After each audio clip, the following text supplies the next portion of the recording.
Welcome back to another edition of the Edge podcast. Publisher Brenden Slaughter here for BeaversEdge.com, joined by Beavers Edge writer Ryan Harlan and Beavers Edge writer and KEGO radio host T.J. Mathewson. We're coming to you guys following Oregon State's victory over Washington State. The Beavers pulled a stunner at Reser Stadium this last Saturday. We'll be getting into the nitty-gritty of that game, talking to obviously me and Ryan as we were there breaking it down, and then TJ, who was obviously holding the post-game show. Curious to hear some of his thoughts from talking to Beaver fans. Just a massive victory. Lots of impacts on the recruiting trail as well, which we'll touch on as well in this podcast. And overall, just a game we did not see coming. Got to start forthright there and own that one. Not me, not TJ, not Ryan. None of us saw that game coming. So lots to dive into, and then ultimately the season finale, regular season finale anyway, against Boise State as the Beavers sit 5-6. A win would obviously mean the postseason, and obviously it's a really tough matchup as the Beavers will be playing their second ranked opponent in a row. We'll be diving it all in, but let's go ahead and start with catching up with the fellas. Start with you, TJ. How was that post game show, and how was it catching the end of that game, listening to it on the radio, as Ryan and I were sitting there in the press box watching it all unfold, and TJ's going to get the post-game show ready, and you're listening to old Doc Parker and give it to you on the radio? Well, it was intense. Not going to lie, it was at times a little hard to follow along exactly the long review and such, and not being able to physically see it. You're in the dark a little bit. I think the general takeaway from this is that I don't think anything could have breathed life back into the fan base more than this. I think the previous 2 weeks against San Jose State and Air Force had put Beaver fans about as low as they had been, even in Gary Anderson years, even before that, in terms of the future belief of the program, of the conference, and the potential of roster churn in the next couple of weeks when the portal opens. And then all of a sudden, wow, they actually look good. they actually look like they have a plan. It looked like, I think I'll say this is my big takeaway. It looked like, quarterback-wise, it was the first time this year they had a plan for the quarterback and were proactive instead of reactive to their quarterback situation. It's not, oh, crap, this quarterback threw a pick, let's yank him, or let's just try something new. It's like, no, this is what we're going to do to be successful. And, man, it wasn't successful. That first Jabari Johnson touchdown, Gundy said that it was the wrong read, but, that's what worked. Right. That is what worked against that same Wazoo defense the week before against New Mexico. And I'm glad, for Oregon State's sake and all the fans' sake, that the Beavers figured it out on Saturday, because, man, they needed it. And people are now more positive this week than I could have imagined going into a seemingly impossible task. Oh, I couldn't agree more. I mean, it definitely, for those Beaver fans that are listening, I know you guys weren't around, but it feels a lot like a 2014, and I mentioned to TJ, where Oregon State beat a ranked Arizona State team, that TJ loves to remind me was in the college football playoff rankings for a brief moment. And, Oregon State had kind of underperformed expectations that year, and then they had a game where they kind of showed what they could be at their best. And I think it's very similar, and ironically it was 10 years ago. And then they proceeded to play an Oregon team the next week. That game was obviously still at home, and they lost that game as well. So, I'm not going to declare and come out, because they beat Washington State, they're going to go out and beat Boise. I think that's pretty foolhardy to assume, one will directly influence the other. But you also have to take a look back, Ryan, and here's where I want to bring you in too, because you and I had talked about it for 10 games. How can you not be optimistic when you play your only, in my opinion, great game from start to finish, with still room to be better on defense, I might add, in the 11th game? Like we were talking all season long about how we hadn't seen a complete game. And then, you and I mentioned, bend don't break on defense, but in a way, you could sell this as a complete game, knocking off a top 25 team. So to TJ's point, I get where that optimism comes from, because this is probably one of the better wins you could have gotten on the schedule, even coming into the year. So you have to look at it that way. There's been some rough downs, but again, the frustration, I think, is seeing, you can beat a top 25 team the week after getting shut out by Air Force. Like, it just doesn't compute. Like, college football does not make sense sometimes.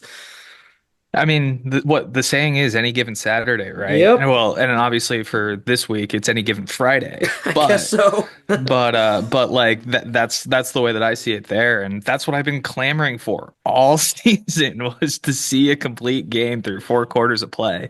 Nothing where, they have a strong first half and then tailor off in the second half a little bit, or have to win the game or force overtime on a final play or anything like that.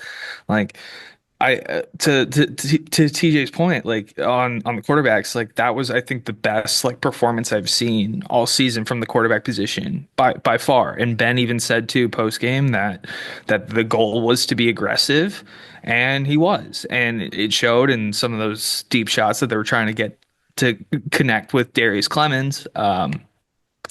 And even too with having Jabari in there was a plan, and they went through with it and they stuck with it. And that's something where I think you at least saw more of a cohesive performance from the offense altogether, where they didn't stall out, or even if they were behind the sticks on a few drives, they were able to come up and make those plays when it mattered and when they needed to. And even with like the defense, they did what they needed to do to slow down Mateer, and Hmm. that's all that you can really ask for, especially since Mateer is what makes that Washington State offense run to begin with. And I mean, if the defense was healthy, especially along the defensive line, at least having maybe 4 or 5 guys that they hadn't had all season, I think it's a little different performance overall, and probably I would grade this defense a little bit differently. But like, kudos to them for being able just to, to make those big plays when needed, and respond after that loss to Air Force the week prior. Yeah, it's there were so many good things that came out of that game, and it really seemed like we had talked for 4 or 5 weeks about how the dam quite literally broke, and it kind of seemed like everything, not everything, right? I mean, there were some moments, but like I was telling you guys and Ryan, I mean, if I had $1 for every time as the game went on, you mentioned to me, uh, man, I really can't be disappointed in this group. I would have been a rich man by Saturday night because it was just. And TJ, you were there too, obviously for most of the game. It was the most fun it had been to watch this football team play in since. I mean, I'm not saying that like there weren't moments against UNLV, but from start to finish, this is almost reminds me of the Purdue game a little bit, where Oregon State kind of was in, and as far as the fun factor, that's where I said TJ had mentioned last week the importance of selling your fans on something. And I really do think you sold them on something. There were a lot of fun vibes. And then beyond just that, as we mentioned, head on over to beaversedge.com. There are several big time recruits on campus, a couple 4 stars, this, that. And, we're hearing some good things, and definitely check out what our recruiting analyst, Dylan Callahan Crowley, has.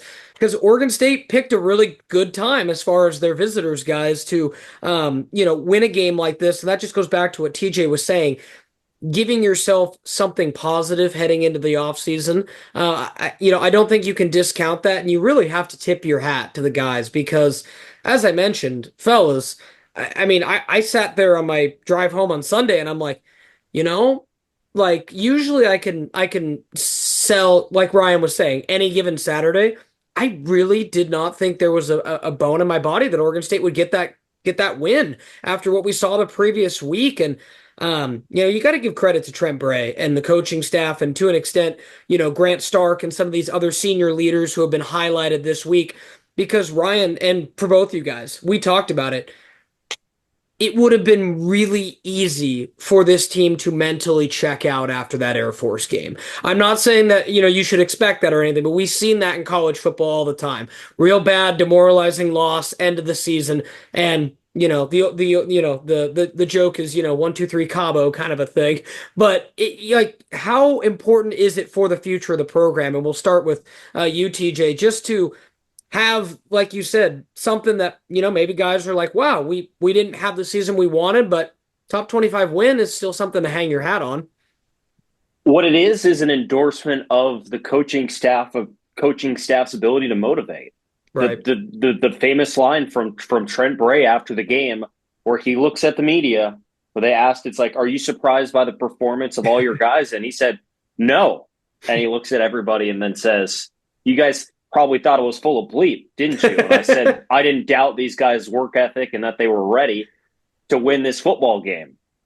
Turns out they were. And turns out Trent Bray was right. I mean, this is a feather in his hat of, despite the fact they reached lows they hadn't reached in decades in terms of how bad of a loss it was, to turn around and do that was great. And the selling point, too, of a really good atmosphere. There was a lot more people that showed up than showed up for San Jose State.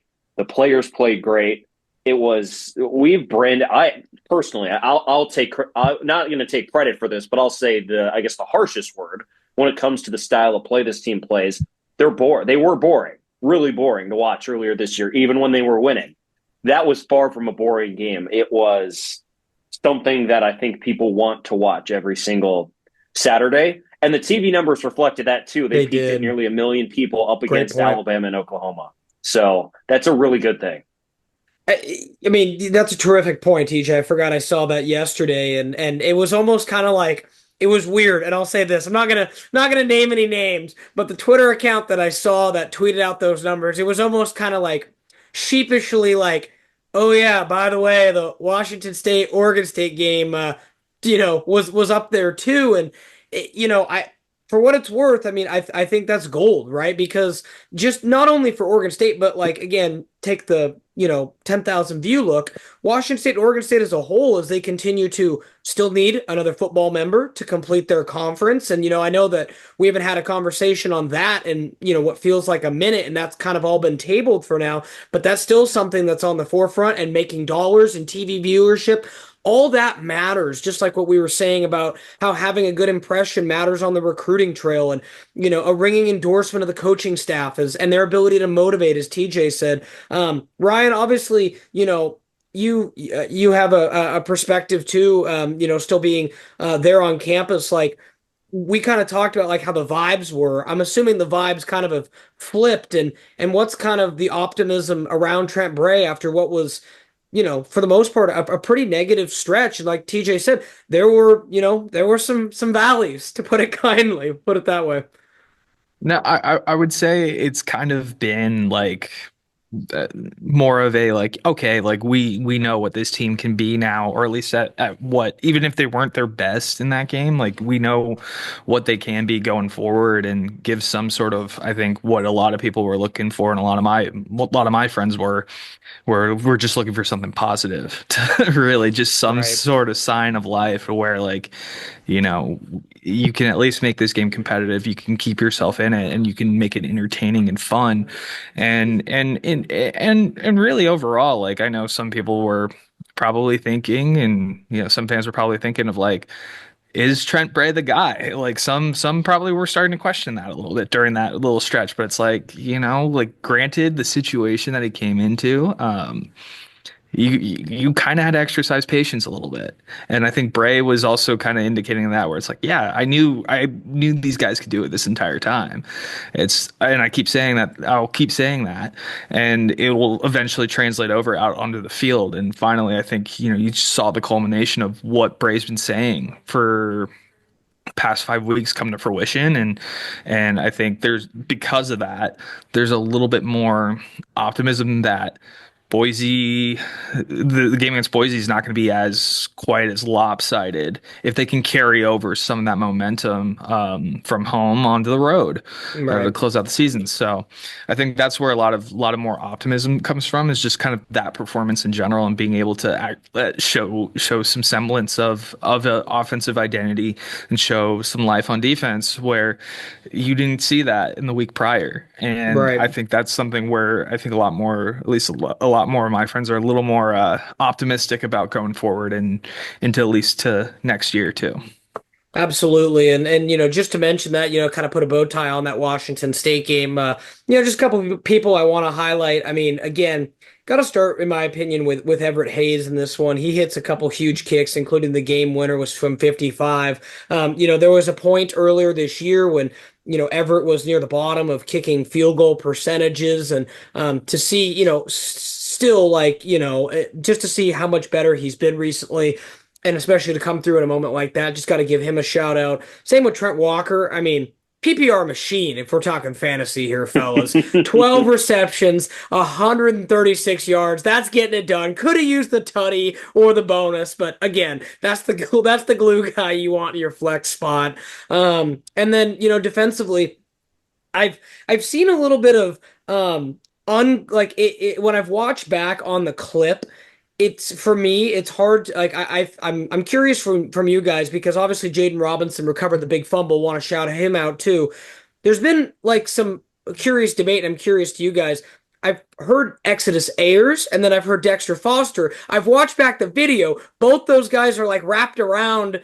I believe it was Kyle Williams might have missed the Washington State receiver, and I'm like, oh well, just give it to them both. So whatever, because I didn't exactly was able to determine who they officially credited it to, but a play like that, and Ryan, I remember as we're watching that sequence be replayed, and we're just like, it was almost kind of like meant to be for like where this team was, and is as cliche as it sounds, it kind of just felt like it was the culmination of Oregon State having kept believing in their process and getting a break at just the right time and ultimately setting up the win. So again, 41-38 win for Oregon State. Washington State was top 25.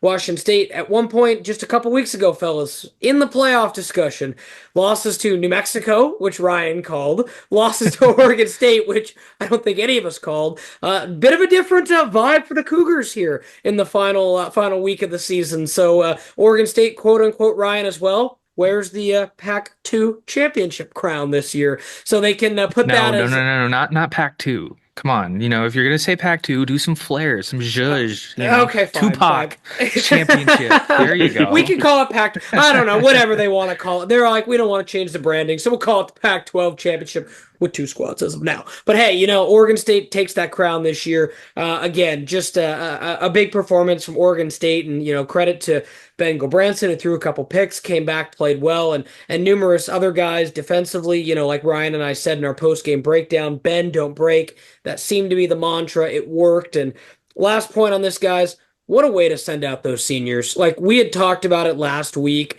Some of those guys on the team, like Jaden Robinson, like TJ loves to say, folks. Everyone listen, I've been with Beaver's Edge for a minute. TJ reminded me once again over the weekend, Brenden, Jaden Robinson was on the team when you were still here in college. And like every time, I'm like, all right, TJ, all right. You realize that, old man, don't you? But jokes aside, status right there, man. Right. So a guy like Jaden Robinson, to TJ's point, first year 2018, my last year, and had literally been through some of the highs and 10 wins, all those things, and then the lows in the beginning of Jonathan's tenure, the low now this season probably 5 or 6 wins, obviously. Josh Gray, Josh Green, many others. Alton Julian, he. We'll see. Alton Julian could maybe, have a case to be back. We'll see. I'm not entirely sure. There, someone like Ben too, who's not quote a senior, but has probably some decisions to make. Regardless of the attrition that happens, like sending your guys out with a top 25 win, like that's about as good as it gets, wouldn't you say, Ryan?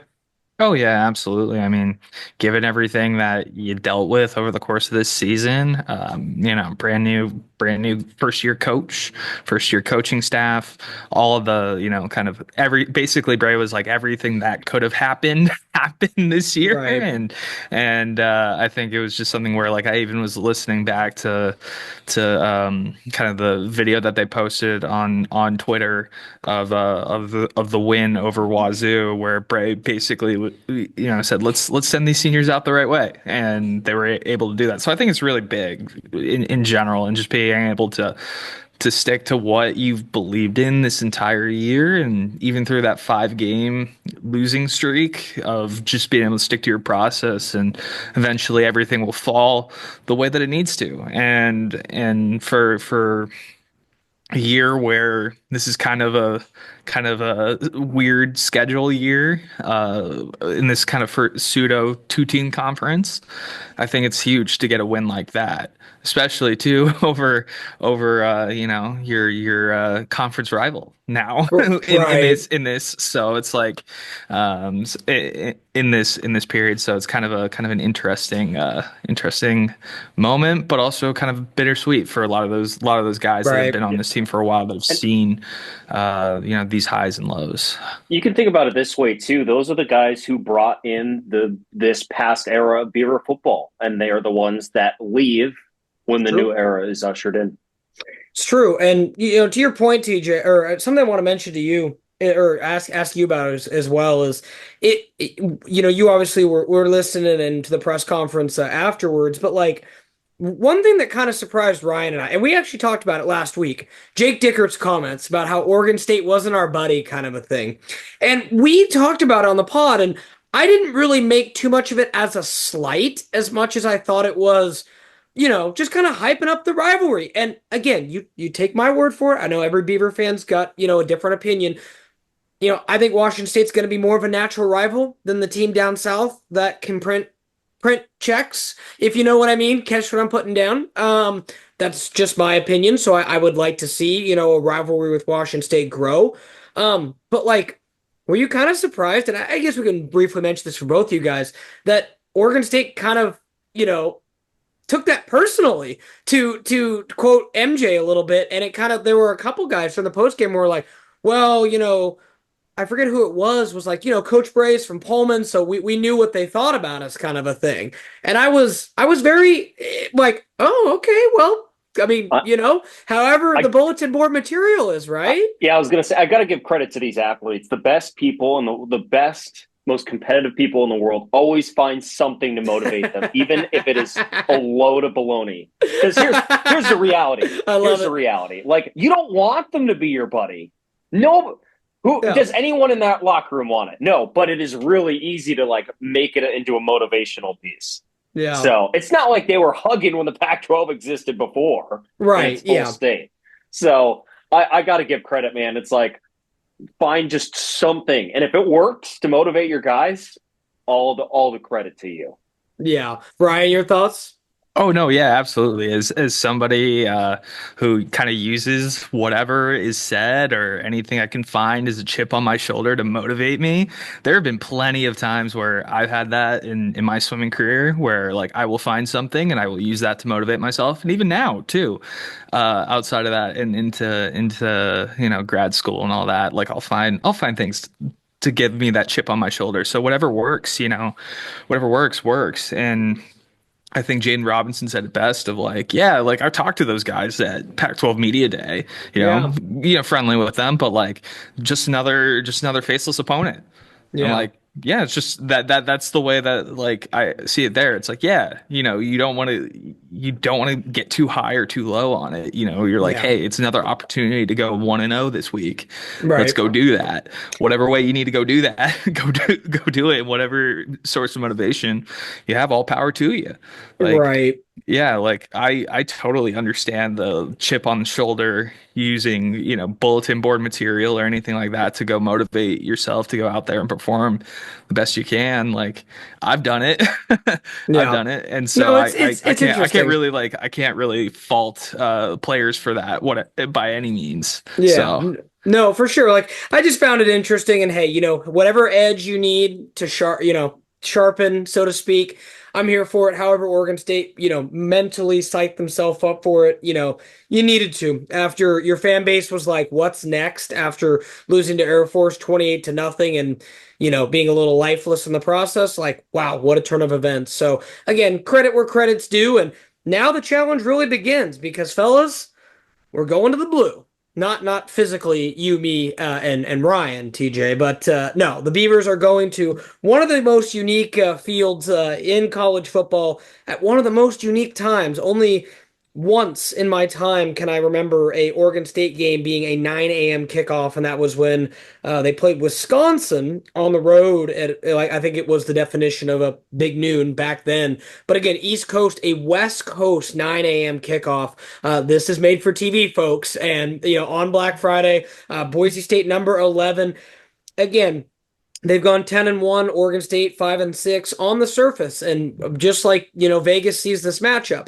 Boise State, currently a 19-point favorite, big favorite on the money line as well. Vegas, pretty confident who's going to win this game.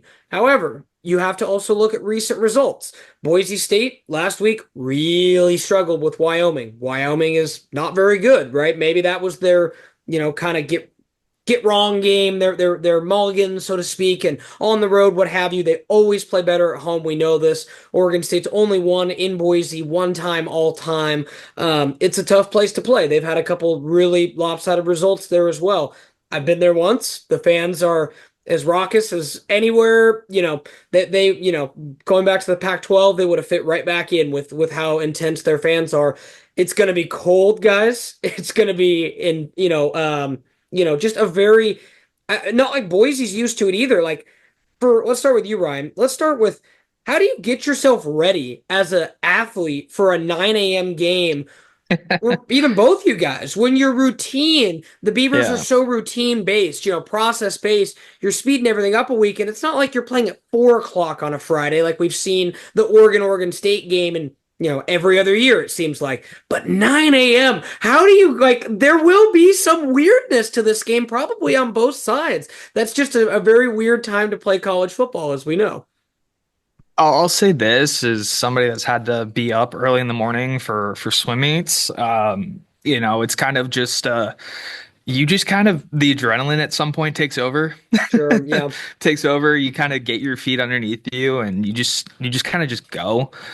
I can't really like describe like there being like really a process. Like, yeah, you go through warm-ups, yeah, you go through, normally what you do beforehand and all that stuff, and whatever you need to do to get yourself locked in and do your job. But like when it comes time to go out there and compete, like you just instinct takes over, and you start, you just start going. Like, that's the best way that I can kind of say it there. And it's like, yeah, I think the routine's going to be maybe, a little different. Things might be a little bit skewed to accommodate that 9 a.m. kickoff Pacific time, 10 a.m.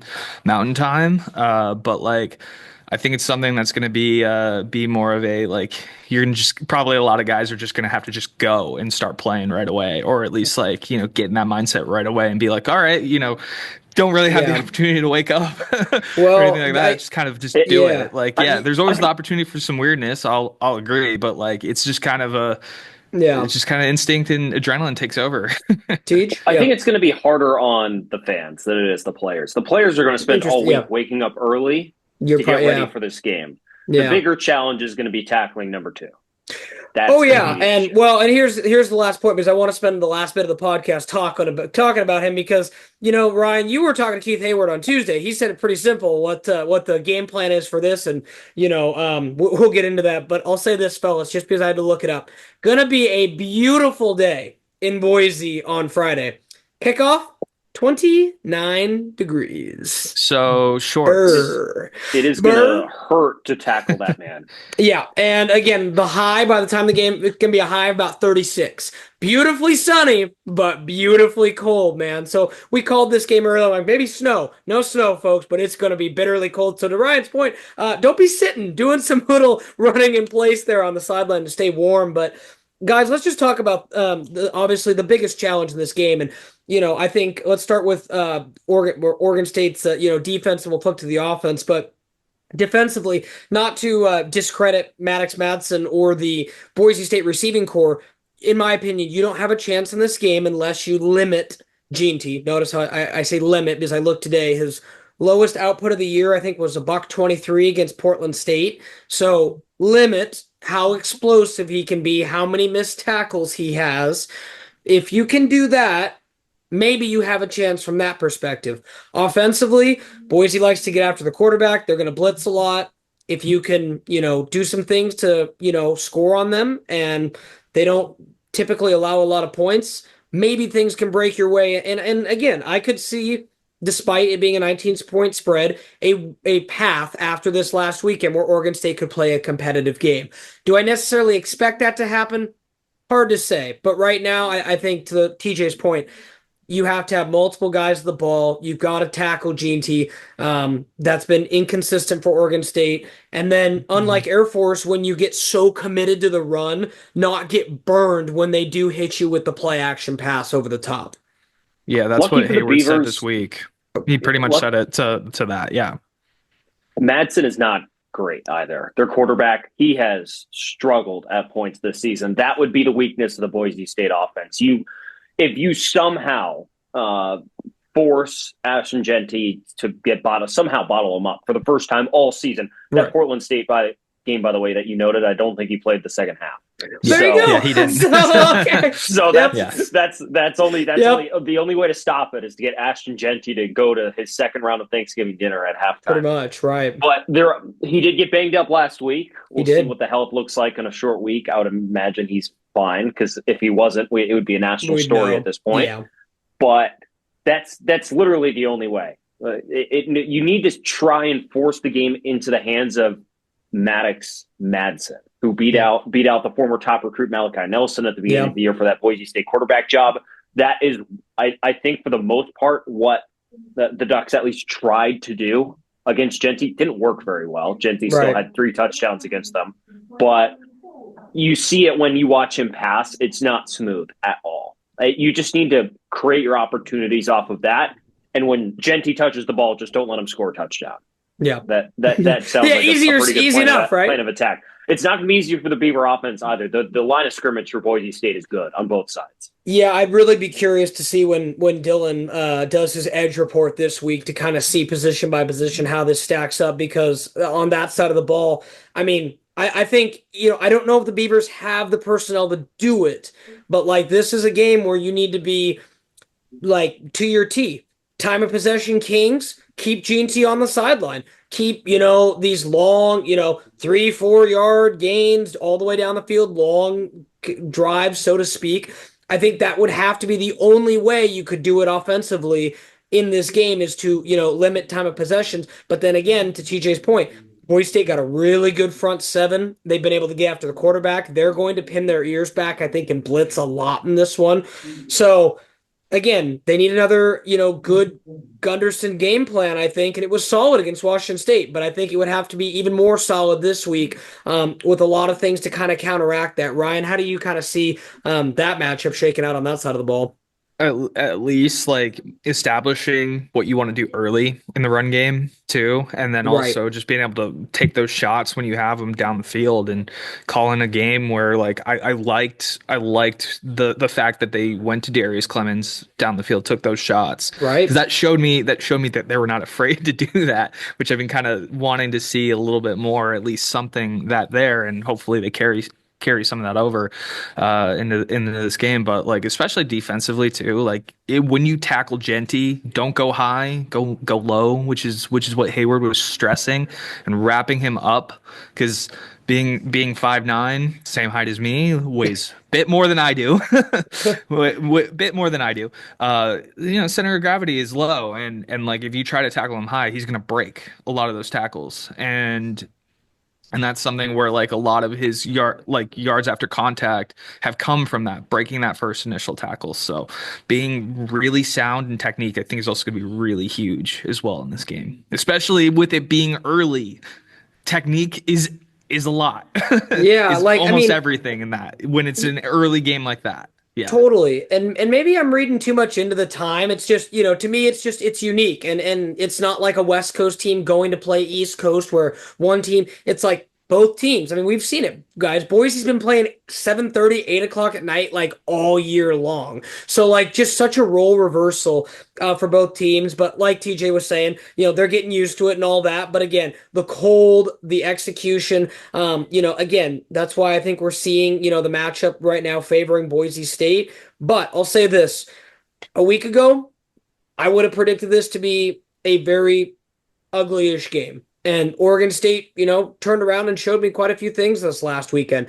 Do I still favor Boise in this game? Yes, I do. But I think we're going to see a really strong closeout performance from Oregon State, or relatively strong for, being on the road, as we know they haven't quite been the same team on the road. But overall, like to the guys' point, and to some I mentioned to Ryan last week, following the Washington State game, regardless of what happens in this Boise game, it doesn't take away from the win against Washington State and the momentum that you built. You just want to go out and have a good showing in this game. And, who knows, right? Boise's loss was to Oregon. That was a good game. If Boise were to, mess around and have, a mess up game, the benefit would be Oregon State could go to a bowl game. I don't think that those odds are very high. I'd probably put it about 10% or less. Maybe even So that's you're telling generous. me there's a chance. Yeah, Lloyd Christmas, absolutely, man. But hey, I don't know if there was a chance because, Mary was married, but, different story. But, it's going to be interesting to see how this closes out. Oregon State, to TJ's point earlier, going to be on a national TV audience. We've seen them kind of not look great in some national moments this year. Can they put on a competitive showing with Boise in a national moment? We'll see. Obviously, tune in at 9 a.m. We'll obviously be bringing you guys coverage live from, not from Boise, but from home. Obviously, Ryan and I will have stuff, and we're going to go ahead and say so long and farewell to our good friend T.J. Mathewson, who is moving on to greener pastures, moving on from KJO, and just follow him for his next journey. Tej, it's been a fun journey, buddy. Appreciate you jumping on the pod all these years, and love you, dog. I appreciate both of you guys. This has been an absolute pleasure, an absolute staple every week. Well, Ryan and I will keep coming to you guys each week. We may even have to fold in the newest Slaughter, who's joining the Beavers Edge fold as well. So for TJ Mathewson and Ryan Harlan, so Brenden Slaughter signing off on this edition of the Edge podcast. Make sure to stay locked, BeaversEdge.com. Predictions, injury report, everything coming from us. You can still read TJ's final prediction before it's all said and done. Thanks for tuning into this edition of the Edge podcast.